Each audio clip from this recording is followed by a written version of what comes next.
Hello everyone, this is Meghna. We are going to look into one of the generic strategies, that is retrenchment. It is of a corporate level strategy. Firstly, we will see what retrenchment means. The meaning of the term retrenchment is the process of eliminating all the goods and services that are not profitable to the organization. In reality, an organization can have one unit or multiple units, and it is not necessary that all the units are profitable.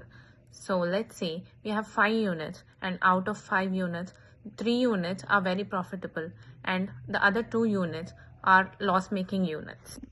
So the profit from the 3 units is used to overcome the loss made by the other 2 units.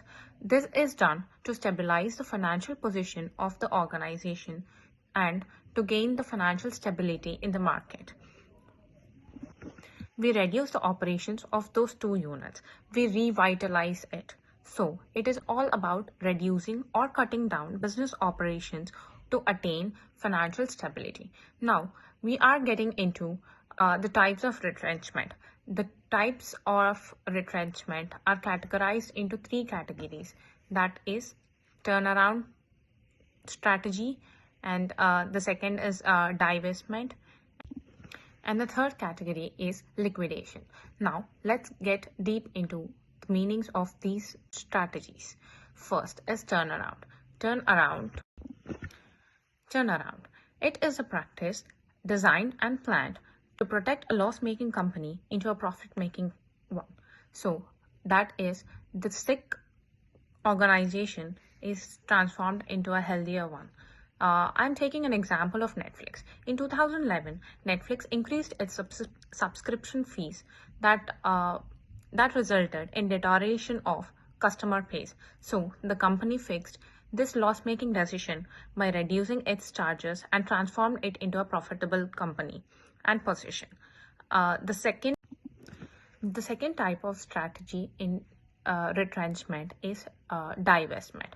Divestment means it includes the downsizing of the scope of the business. That is, it is opposite of the investment. Coming into the example of divestment, we'll take the example of IBM.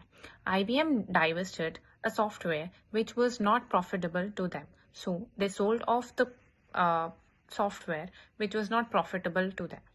Next comes the liquidation.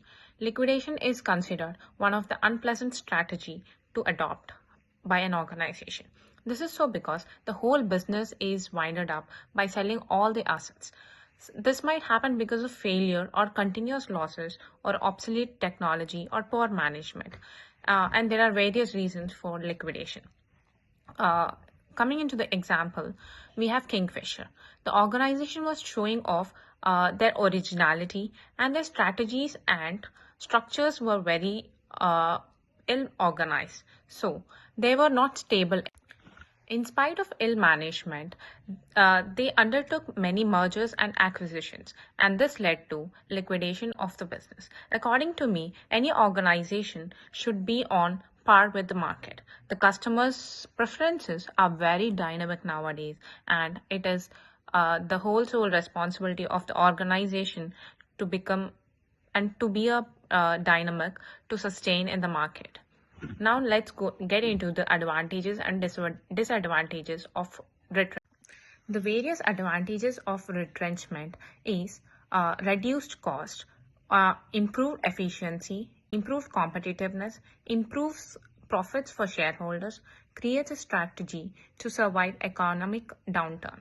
This all is because the retrenchment process is taken to stabilize the financial position of any organization. So in turn, these are the advantages which is gained by the organization when retrenchment is active. In spite of advantages, there are greater disadvantages to the organization and the market as well.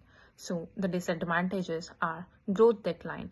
The growth of the organization declines as the organization's activities are cut down. So the growth automatically comes down, and there is a possibility of reduced profits. That is because the operations are reduced, hence the profitability also get reduced. And next is smaller workforce. Smaller workforce is because the employees can be removed from their position due to retrenchment, hence the workforce gets smaller. And next is reduced productivity. So in retrenchment, the productivity can be reduced if it is not profitable to the organization, hence it reduces as a whole. Next, the final disadvantage is inability to meet consumer demand. If the market is having high consumer demand for any product, but it is not profitable to that organization, the organization decides to ban or to stop the production of that product. Hence, it is a disadvantage because it does not meet the consumer demand, as the whole and sole purpose of the organization is profit, and next is consumer satisfaction. I hope the presentation was informative. Any queries, please reply to the post, and thank you. Here ends the presentation.